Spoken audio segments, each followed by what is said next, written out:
আমাদের দেশে ইদানিংকালে তাবলীগের এক ডিভাইডার তৈরি হয়েছে। আপনারা দেখেছেন, সারা বিশ্বের মানুষ দেখেছে।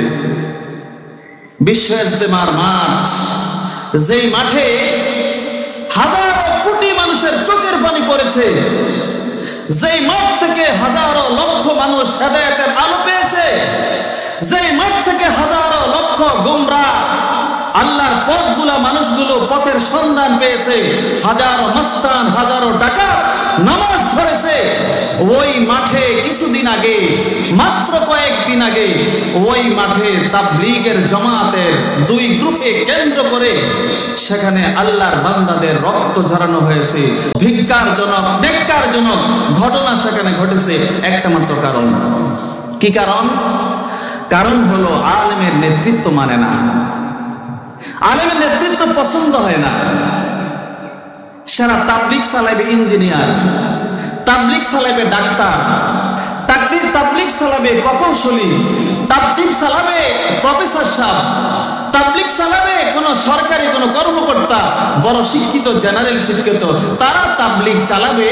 এই ইস্যু নিয়ে তারা আলেমদের নেতৃত্ব মানে না। আলেমদেরকে এরা ডিভাইডেড করে, আলেমদেরকে বাদ দিয়ে এরা নিজেরা তাবলীগের জামাতকে চালাইতে গিয়ে অ্যাক্সিডেন্ট করেছে। আলেমদের সাথে বিরাট এক বিরোধে তারা জড়িয়েছে, আলেমদেরকে হত্যা করার জন্য তারা উদ্যত হয়েছে।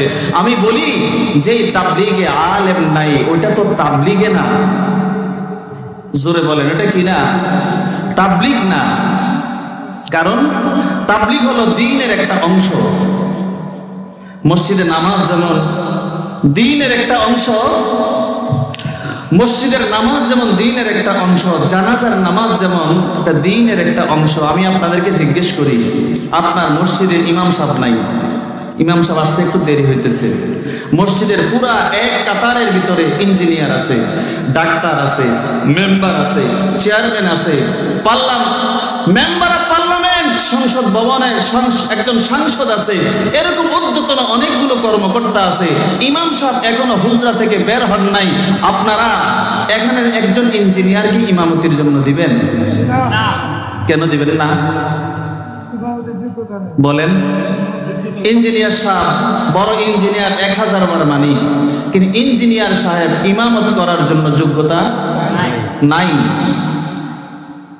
একজন মূর্খকে যদি জিজ্ঞেস করা হয় ইঞ্জিনিয়ার সাহেবের ইমাম বানাই, বলে যে কি বলেন এটা?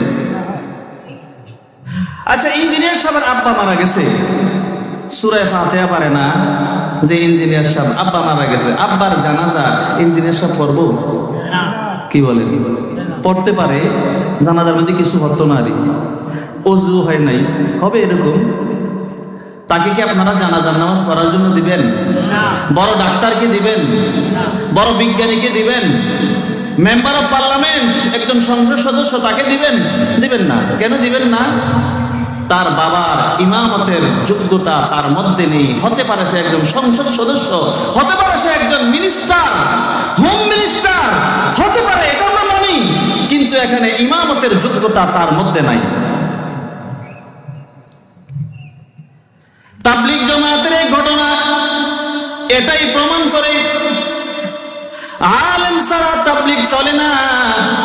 কারণ তাবলীগ হলো দ্বীনের একটা শোভা, একটা অংশ। দ্বীনের অংশের মধ্যে মসজিদের নামাজের জামাত, যেমন মসজিদের নামাজের জামাতের জন্য যেমন আলেম লাগে, না হয় মসজিদের জামাত শুদ্ধ হবে না। জানাজার নামাজের ইমামতের জন্য যেমন আলেম লাগে, না হয় জানাজার নামাজ সহি হয় না। তেমনি ভাবে তাবলীগের জামাতের সামনে যদি ওলামা সমাজ না থাকেন, তাবলীগের জামাত সঠিক রাস্তায় থাকবে না, এটা অন্যদিকে অ্যাক্সিডেন্ট করে চলে যাবে। এজন্য আলেম সমাজ বলেছেন তাবলীগ চলবে তো এটা শুরাই নিজামের মধ্যে চলবে, ওলামায়ে কেরামের পরামর্শ তো মতে চলবে। কোনো ইঞ্জিনিয়ার ডাক্তারের দিক পরামর্শ মতে তাবলীগ চলতে পারে না। ঠিক কিনা জোরে বলেন? যে বিশ্ব ইজতেমা মাঠের মধ্যে লক্ষ লক্ষ মানুষ কেঁদেছিল, লক্ষ লক্ষ মানুষের হেদায়েত যে বিশ্ব ইজতেমার মাঠে হয়েছিল, ওই বিশ্ব ইজতেমার মাঠের মধ্যে যখন রক্ত ঝরেছে, হানাহানি কোন হয়েছে, এই হানাহানি কাজের সাথে যারা জড়িত পরিষ্কার উলামায়ে কেরামের ভাষা শোনো। উলামায়ে কেরাম বলেছেন যারা কোন মানুষের গায়ে আঘাত করে, মানুষকে হত্যা করে, খুন করে, এরা কখনো তাবলীগী হতে পারে না, বরং এরা অবশ্যই তাবলীগের দুশমন। অবশ্যই তাবলীগের দুশমন।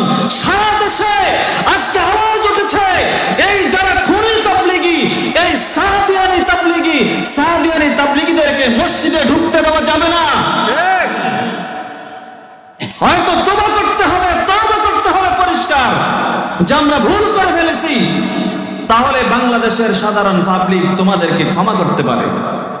যেদিন পর্যন্ত তওবা করবে না, ওই দিন পর্যন্ত বাংলাদেশের প্রত্যেকটা মসজিদে তোমাদের জন্য এই সাদিয়ানি তাবলীগের কার্যক্রম করা তোমাদের জন্য নিষিদ্ধ, এবং সরকারিভাবে নিষিদ্ধ ঘোষণার জন্য সারা দেশের উলামায়ে কেরাম দাবি জানিয়েছেন। এই দাবি কি শুধু আলেমদের না, আপনাদেরও? জোরে বলেন, এই দাবি কি শুধু আলেমদের না, সবার দাবি। কারণ আমরা কোন ইঞ্জিনিয়ারের তাবলীগ চাই না, আমরা কোন ডাক্তারের তাবলীগ চাই না, আমরা কোন প্রকৌশলীর তাবলীগ চাই না, আমরা কোন জেনারেল শিক্ষিতের তাবলীগ চাই না, আলট্রা মডার্ন তাবলীগ চাই না। আমরা তাবলীগ চাই হযরত ইলিয়াস কান্দলবী রাহমাতুল্লাহ আলাইহির তাবলীগ, উলামায়ে কেরামের তাবলীগ আমরা চাই। আমার ভাইরা, আলেমরা হচ্ছেন আল্লাহ তাআলার নির্বাচিত ব্যক্তিত্ব। এজন্য সমাজের সব জায়গায় আলেমদেরকে সম্মানের জায়গায় রাখতে হবে।